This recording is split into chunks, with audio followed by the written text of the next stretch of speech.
¿Qué tal, padre? ¿Cómo está usted? Acérquese, acérquese. Muy buenos días. Acérquese. Usted estuvo escuchándolo a Cassian. José Zanardini es italiano de origen, pero hace años que está acá en Asunción, en Paraguay, licenciado en antropología aplicada, en filosofía, en teología, doctor en ingeniería química y en ingeniería civil. Escribió no sé cuántos libros, Este es el último. Este es el último. Asiche. Salió el mes pasado. Un relatos de la selva, ayoreo castellano. Asiche, increíble esto. Esto que una suerte de... Son relatos de los ancianos y ancianas de cuando vivían en el monte sin contacto con la sociedad nacional. Recuperado de las grabaciones en lengua ayoreo para uso de las escuelas, de los niños ayoreos. Qué fabuloso. ¿Y cómo se hace una cosa tan increíble como esta? Sí, llevó años. No, ya sé. Lleva años, sí. Porque acá, con el padre Zanardini, siempre que es una caja de sorpresas el padre. Relatos de la selva del mundo ayoreo al castellano. José Zanardini, allí Vicente Chiqueno. Que es un maestro ayoreo. Y bueno, y el Centro de Estudios Antropológicos de la Universidad Católica, respaldando todo esto. En el mágico mundo de la selva existen espíritus, creencias, temores, propiciaciones, luchas contra la disgregación y contra el mal. Todo esto lo encontramos también en todas las culturas y religiones. Lo encontramos hasta en la contemporaneidad entre los que se declaran agnósticos inclusive o indiferentes a cualquier creencia que trascienda lo meramente matemático, mensurable, material, etc. Y los fantasmas de las angustias, de las enfermedades, de lo imponderable y de lo no controlable, incluyendo el temor al cambio climático, hacen que la persona de hoy, aún en las grandes ciudades industriales, acuda, mejor dicho, a otras personas, a medios y a técnicas que ayuden a neutralizar las negatividades y a restablecer un cierto orden personal, familiar y social. ¿Cuánto tiempo le llevó a hacer esto? Años. Sinceramente. Años. ¿Y cómo fue recopilando historias? Procesos y escuchando las relaciones, los relatos de los relatos de los ancianos, de los chamanes, de los sabios del grupo. Y después grabando. Y después escuchando la grabación con ese maestro ahí, Vicente Chiqueno. Vicente Chiqueno. Que habla el ayoreo. Sí, ayoreo. Entonces escribiendo con una escritura, ortografía ya consensuada entre los ayoreos, porque hay sonidos que no existen en el castellano, como por ejemplo este sonido. Entonces, no existe. ¿Cómo lo vamos a escribir? ¿Y cómo se escribe? Se decidió entre ¿Y cómo se escribe se eso? Escribe JN. JN. Entonces, cuando se ve escrito JN, esto es el sonido eso para ser un ejemplo, ¿verdad? En lingüística se decide un consenso entre ellos de establecer lo que se escribe y cómo se lee. ¿Cómo se lee? Bueno, este señor, este ayoreo, es allí Vicente Chiqueno o Chiquenó. Chiquenó, sí. Es ayoreo, docente en las escuelas ayoreas. Y el padre José Zanardini, que ya lo presentábamos, antropólogo famoso, vivió varios años en aldeas ayoreas del Chaco, en Paraguay. Usted estuvo viviendo mucho tiempo allá. Sí, viví varios años allá. ¿Y cómo es esa experiencia? Aprendí mucho más de lo que aprendí en todas las universidades que leíste ahí al comienzo. toda esa universidad la presentación que hicimos acá. Y todo eso, no aprendí cosas importantes como aprendí allá con esta gente. O sea, por eso que cuando yo hablo de pueblos indígenas, que quiero que la sociedad nacional en general tengan otra mirada hacia ellos. ¿Cuál sería esa mirada? ¿Qué se debe buscar? La mirada que tenemos en general es falseada. Falseada. Conocemos los que están ahí mendigando en la calle, los pobrecitos que están en la calle y frente al Indy, toda esa miseria, ¿verdad? Que son un porcentaje.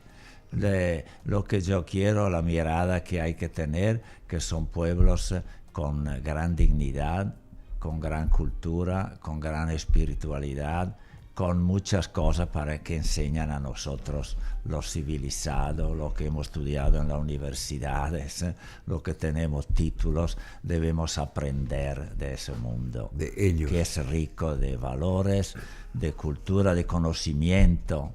Desde el conocimiento, desde la astronomía, desde mirando las estrellas.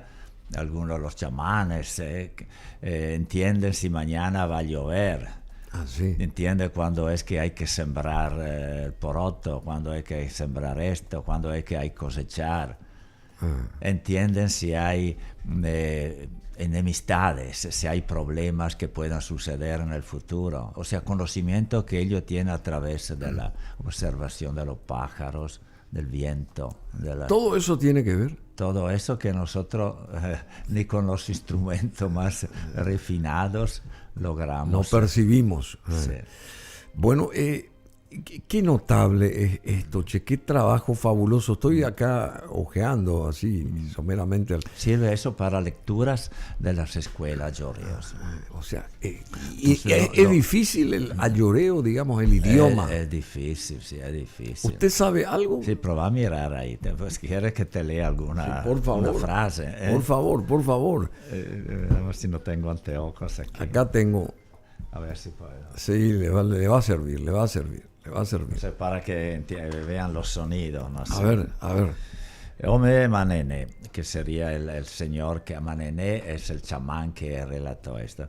Chikapi así que pedute gotik. Chije, yuke, dojoike, hanike, oeiji, tapokaningane, gasone, owe, gome, dicie, jode, oe, uyoke. ¿Qué es eso? Es un sonido. Ah, sí, sonidos. Sonido de la lengua yoreo. Y aquí, mira, Bruno, pusimos en un QR. Sí. Para en QR que también. el maestro, con los niños pequeños que todavía no aprendieron a leer, puedan escuchar eso. En QR pusieron. Aquí tiene el sonido de todo ese material etnográfico. Pero es fabuloso sí, esto. sí. ¿Y cómo hicieron esto? Y mira, los dibujitos son todos dibujitos hechos por ellos, por los niños ayoreos. Mira adentro. Estos son los niños ayoreos. Sí, los niños de la escuela que hicieron los dibujitos y lo pusimos adentro en el libro. Qué fabuloso. Cosa así. Qué fabuloso. ¿Y cuánto tiempo lleva hacer una cosa así? Acá están los dibujitos, no sé si se ven, pero más o menos. Así que los niños, de los niños ayoreos. También su material, ellos son dibujos, dije, somos artistas. Somos artistas, claro. Nuestro dibujo entró en un libro, le da dignidad. Le da dignidad, por supuesto. ¿Y cuánto tiempo usted vivió en ese mundo? Yo estuve ahí ayoreos? Varios años fijos. Varios años estando ahí con forma continuada sin venir a Asunción, varios años. Venía a Asunción una vez por año. Y cuando volví aquí... 3, 4 años por ahí. Casi 5 años. Sí, che. Y cuando venía a Asunción me parecía que todos estaban locos la gente. Acá. Sí.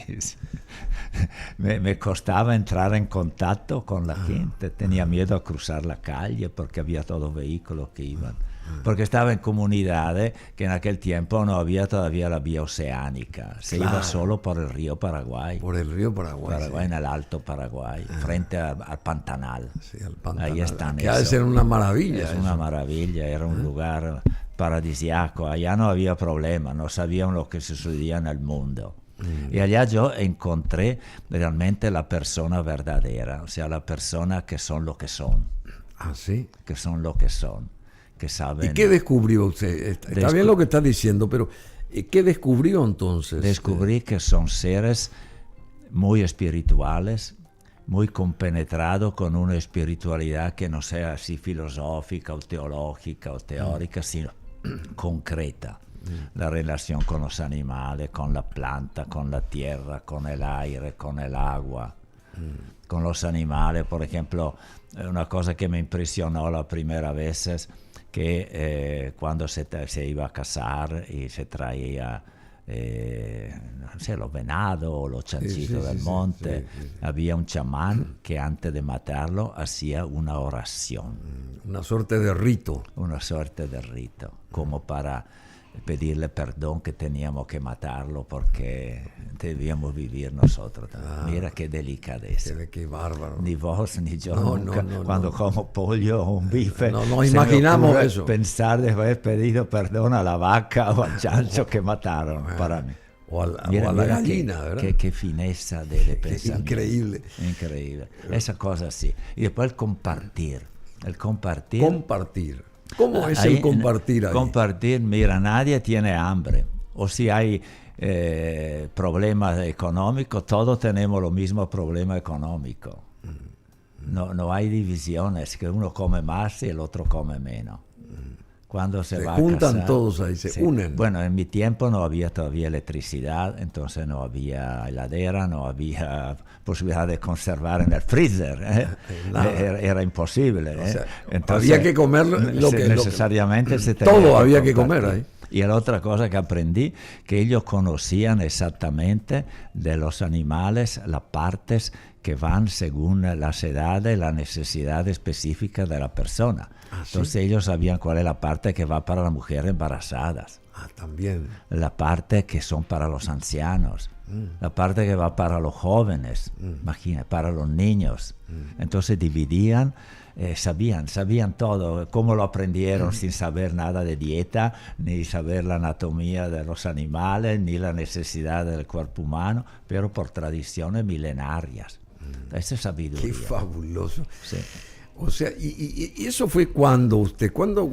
Yo empecé a irme. ¿Hace cuánto que está usted en Paraguay? Desde 1978. Son 46 años. ¿Y cuándo fue cuándo se internó en ese mundo yo empecé a Lloreo? Ya en el año 79, los primeros meses. Primeros meses. Y ahí es donde yo hice mis primeros contactos, cuando esos Lloreos hacía pocos años que habían salido del monte.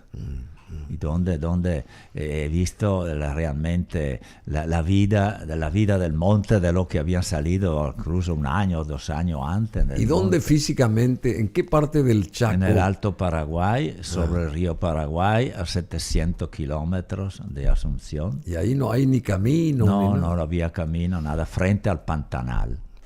Porque ha de ser entonces se iba solo por barco. Había un barco que salía de Asunción los lunes por la mañana, ahí donde ahora empieza la costanera, Montevideo, ahí era el puerto. Salía ahí esa lancha, llevaba 3 días y 3 noches para llegar allá. 3 días y 3 noches. 3 días y 3 noches. Una lancha donde estaban las personas, estaban los animales, estaba la mercadería, estaba el cemento, los ladrillos, toda la mercadería. Todo mezclado. Todo mezclado. Un barco impresionante para conocer la cultura y la vida de la gente. Dígame, padre José Zanardini, a quien queremos mucho, realmente, y lo conocemos hace mucho tiempo, muy amigo de la querida Nila López, a quien siempre recordamos. Ahí te conocí yo, en su casa. Y Nila López nos presentó. En su casa, sí. Y bueno, muy... era el ídolo de Nila López, era el padre de Zanardini, el ídolo. ¿Esas comunidades indígenas se conocen entre ellas, digamos, o son muy cerradas esas comunidades? Solamente trabajan para sí, digamos, o sea, se traban entre ellos ese contacto, o porque creo que hay muchas comunidades acá, no sé cuántas etnias hay? 17, ¿cuántas? Si hablamos de comunidades, son unas 600 comunidades, poblados o aldeas. Si hablamos de familias lingüísticas, son 5. Si hablamos de cultura y lengua indígena, son 20. 20, yo dije 17 o 20. Dije. Eso, ayoreo, es uno de los 20. Una de las 20 familias lingüísticas. No, familias lingüísticas son 5. La lengua son 20. Ayoreo es una de las 20 lenguas, de las 20 culturas, de los 20 pueblos indígenas del Paraguay. 20 pueblos indígenas hay en Paraguay. Agrupados en 5 familias lingüísticas. ¿Y usted cuántas lenguas habla? Mira, bien ninguna, para ser sincero.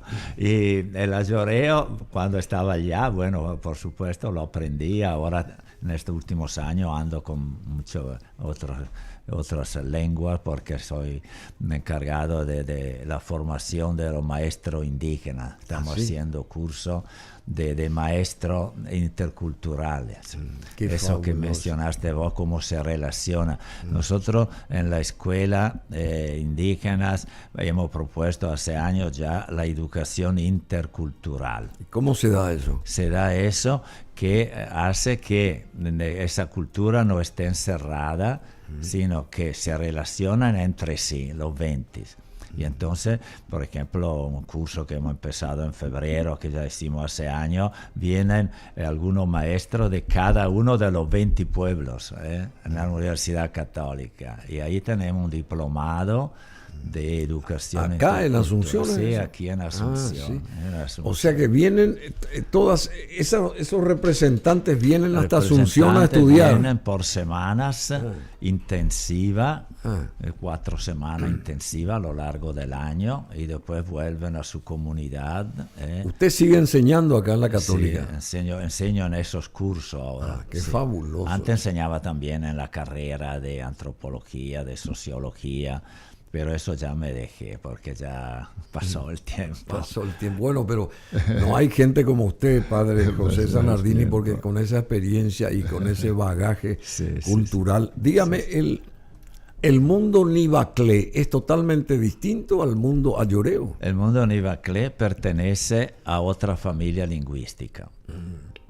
Que con los Nivaclé es similar, por lo menos la lengua Nivaclé, a los Macá, aquí de Mariano Calonce, y a los Manjuy, que están en el Chaco.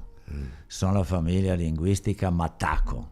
Entonces las 3 lenguas son relacionadas, como por ejemplo el castellano, el portugués, el italiano. Entiendo. Esa es la familia lingüística que viene del latín. Y el Sononivaclé viene de la familia Mataco. Entonces las 3 lenguas son afines, mientras que estos son de la familia lingüística Samuco. Y con ellos está también los Ixir o Chamacoco. Los Chamacocos. Sí, y los Tomarajo, que son 3 lenguas afines, como decimos italiano, portugués, castellano, etc. ¿Y entre ellos se entienden? Entre ellos algo se entiende, como nosotros, y el italiano o el portugués, alguna palabra por lo menos. Sí. Y dígame, ¿y cómo es una familia ayorea? ¿Cómo se dice? Ayorea. Una familia ayorea. ¿Cómo es una familia? Sí. ¿Cómo se dice una? Sí. ¿Cuántos hijos relativamente tiene cada familia? Y antes tenían algunos más en el sentido que cuando era en la selva había una selección natural, porque o morían durante el parto, que moría también la mujer, o se morían de enfermedades de los niños, porque no tenían muchos recursos. Y cuando nacían defectuosos, justamente sabiendo que el niño no podía sobrevivir en la vida de la selva, si tenía defecto, no sé, en un pie, en una pierna, en una mano, entonces lo suprimían ya desde un comienzo, al nacer. ¿Qué quiere decir suprimían? O sea, ¿lo liquidaban? Sí. ¿Directamente? Directamente.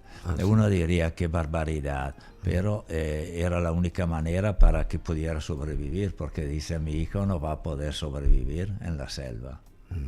O sea, era una necesidad. Lo mismo que otra práctica que ahora ya no hacen, por supuesto, era de los ancianos. El anciano, ¿Qué pasaba? cuando ¿Qué hacían? llegaba un momento que ya no podía correr, no podía ir a cazar, no podía defenderse por sí mismo, porque tenían que desplazarse a veces muy rápido, había una sequía, un incendio, y entonces si él estaba enfermo y se quedaban ahí todo para atenderle, morían también su pariente. Entonces también ahí se autoeliminaba. Así. Es doloroso eso. Para él, esa persona se daba cuenta que tenía que autoeliminarse. Dice, debo morir. Y entonces hacían una práctica y lo enterraban ahí. ¿Sí? Entonces dice, la necesidad de la selva. ¿Y cómo lo mataban? ¿A flechazos así lo mataban? No, prácticamente asfixiado. Asfixiado. Sí, lo ponían en... Sí, en un pozo, se metía adentro y tapaban. Moría asfixiada la persona. Así, che. Y eso se practicó mucho en la selva, sí. En siempre. Ese mundo ayoreo, o en todos los mundos. En el mundo ayoreo seguramente. En otro no sé cómo era, pero probablemente habían formas así también. Eso fueron lo que tenemos informaciones más precisas porque están bastante estudiados, tuvimos contacto mucho con ellos, de su historia. Fueron los últimos que salieron del monte, estos, la Lloreo en el Chaco. Y hay todavía grupos en el monte de estos, que viven como hace miles de años. O sea, que no tienen contacto con la civilización. Ni con ellos mismos, ni con eso. Tienen miedo a presentarse, comunicarse, tienen miedo que se le mate. Así. Y dígame, ¿cómo se alimentan ellos? ¿Todos los días tienen que salir al campo a cazar algo? No, ahora lo que viven Porque ahora ya hay heladeras y todo ese tipo de cosas. Ahora lo que viven en comunidades, casi todo, la mayor parte tiene ya electricidad. Sí, claro. Incluso algunos ya tienen bombeo de agua del río hasta la aldea que está cerca de la. Mientras en mi tiempo tenía que ir yo a buscar mi agua con mi balde, bañarme en el río y traer el agua para tomar, para cocinar. Todo eso. Ahora hay electricidad. Entonces ha cambiado el sistema. Usted está hablando de los años 70. Los años 78, 79. Ahora 80. Ya estamos en el 2024, ya 2024, es distinto. Pero hay gente todavía ayorea que está inserta, metida en la selva, sin contacto con la civilización. Sin contacto, solo vemos huellas en la zona más recóndita, sobre todo en parte del Cerro León y en la zona que va de Puerto Sastre hacia el Cerro León a esa altura adentro. A veces se van hasta arriba en Choboreca, a la frontera con Bolivia, porque en Bolivia también están estos ayoreos. Los ayoreos están en Bolivia. Están en Bolivia, el mismo idioma, la misma lengua, nosotros estamos en contacto, yo visité esas comunidades también. Es una comunidad grande, la de Bolivia. Son allá también unas 15 comunidades. Aquí en Paraguay son 17 comunidades ayoreo, con varias escuelas. Es un mundo que va creciendo. Y la gente joven, digamos, esa gente ayorea joven, tiene contacto con la civilización, digamos. Sí, la gente joven tiene interés en estudiar. Y estudia la tecnología, inclusive, ese tipo de cosas. Sí. La escuela primaria la tienen todas en sus comunidades. Y la escuela secundaria la tienen en un colegio, se llama Ñuapua, que es un centro educativo que organizan los salesianos y las hermanas de María Auxiliadora en el Chaco, donde van a hacer el básico y también el bachillerato. No todos, los que tienen inquietud. Y tenemos algunos también ya en la universidad también, que estudian enfermería. Qué fabuloso lo que usted está... ¿Y algún trabajo audiovisual le realizaron a usted últimamente para contando todo esto? Hay un video de unos 10 o 15 minutos Tampoco es mucho tiempo para contar tantas historias. Sí, sí. No sé si querés, algún día te puedo pasar. Pero cómo no, usted tiene que volver otra vez, padre Zanardini. Sí. ¿Y esto dónde se consigue? ¿Dónde se compra esto? Bueno, eso nosotros lo repartimos a los alumnos gratuitamente. Si alguien quiere conseguirlo en la Universidad Católica puede. ¿Y qué respaldo tienen ustedes para hacer este tipo de investigación? Para hacer eso, por ejemplo, se acude a alguien que financia la impresión. El trabajo así nuestro es gratuito. Sí. Claro, o sea, para particulares, digamos. De imprimir, entonces nos rebuscamos con algún sponsor. Algún mecenas. Para que pagar la imprenta. Qué fabuloso. Los gastos vivos. Y en todos estos años, usted continúa haciendo lo que vino a hacer.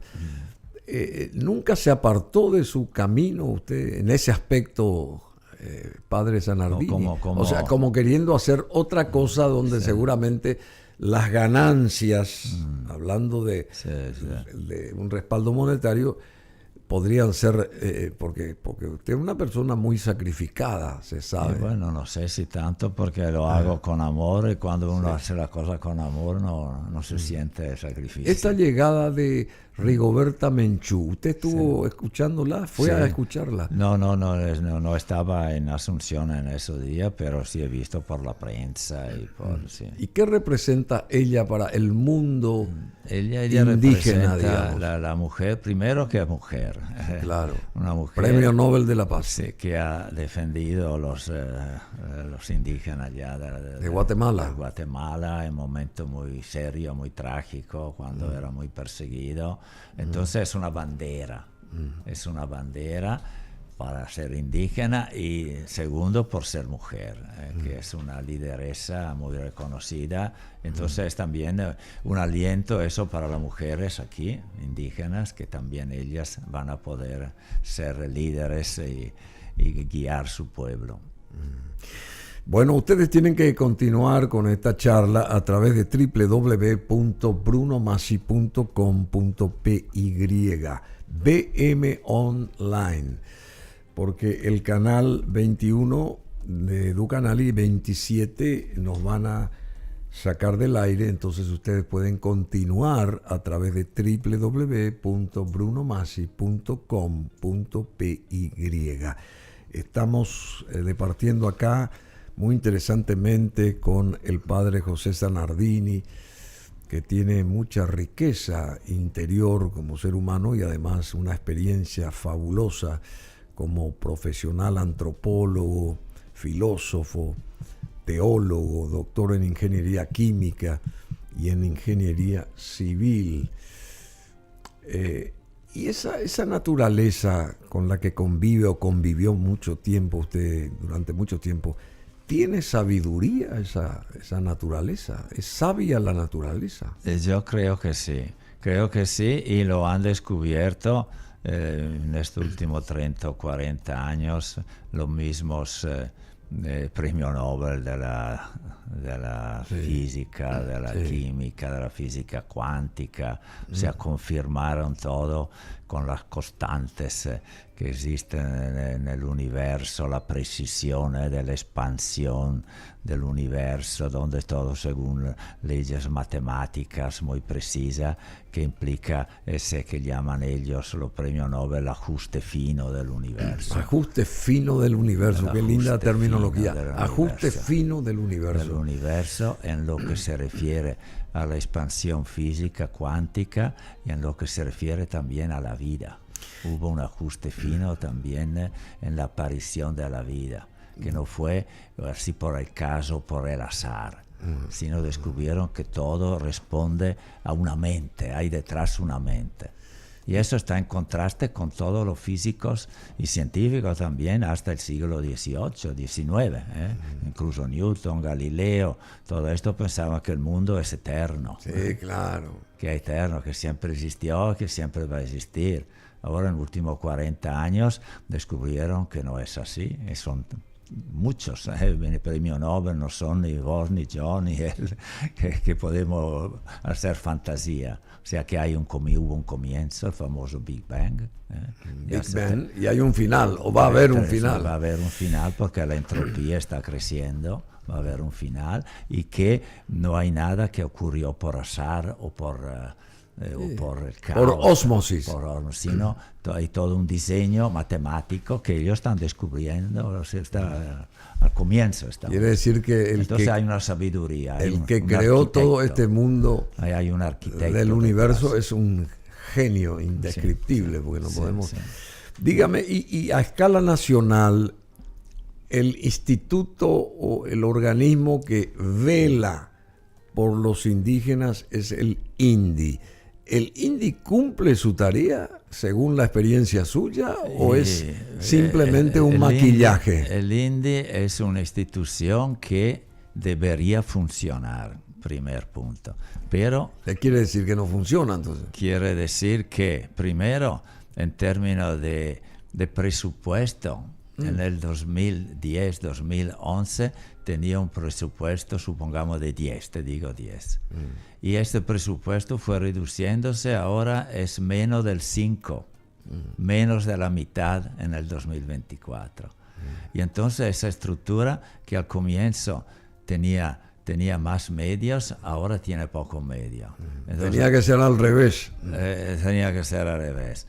Y debería ser la misma función que hacía hace 15 años atrás. Entonces no puede hacerlo. Entonces, ¿Y por qué se ve a todos estos...? Hay una desidia del Estado del presupuesto. Y los funcionarios también, hay funcionarios ahí que están ahí, pero sucede un caso grave de una ocupación y no tienen dinero para mandar allá un abogado porque no tienen para pagar el abogado. O no tiene combustible, se agotó los recursos para esos casos, entonces no atiende, no pueden hacer. Y desde su óptica y con toda la experiencia desde el año... Entonces la conclusión es que funciona poco. Bueno, ya sé, prácticamente no funciona.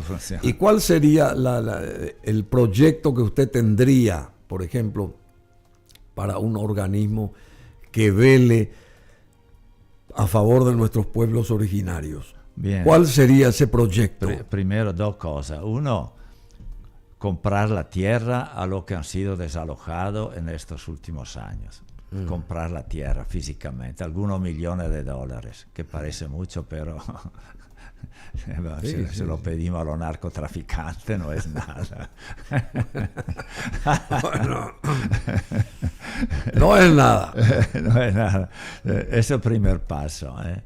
O sea, solucionar el tema de la tierra, que es la razón por la que están ahí en Artigas. Lo que vienen ahí es porque fueron echados, sobre todo la gente de Caguazú, los Mbuyá guaraní, los Abá guaraní de Caguazú y la zona también. Por eso deambulan por acá y están frente al INDI. Que están al INDI, en los semáforos, son casi todo de la región oriental. En el Chaco estamos relativamente bien, aparte de algunos casos que están en conflicto de tierra, pero los casos graves son de aquí, de la región oriental, donde han sido desalojados por los ojeros. Entonces, ese es el punto. Asegurar esa tierra, primer paso. Una vez asegurado eso, vamos a liberar la ciudad de los mendigos y de los que están ahí frente al INDI. Y después el segundo punto es la educación. Una educación intercultural, donde ya el grupo indígena no tiene que ser un gueto, sino capacitarlo para relacionarse con la sociedad nacional. Y que puedan enseñar lo que ellos también... Relacionarles significa dar y recibir. Nosotros recibir su sabiduría, y ellos recibir lo que nosotros podemos aportar, la tecnología, el celular, la televisión, en fin, lo que sea. Las comodidades, vamos a decir así, un techo más seguro que una casucha de madera que puede quemarse en cualquier momento, etc.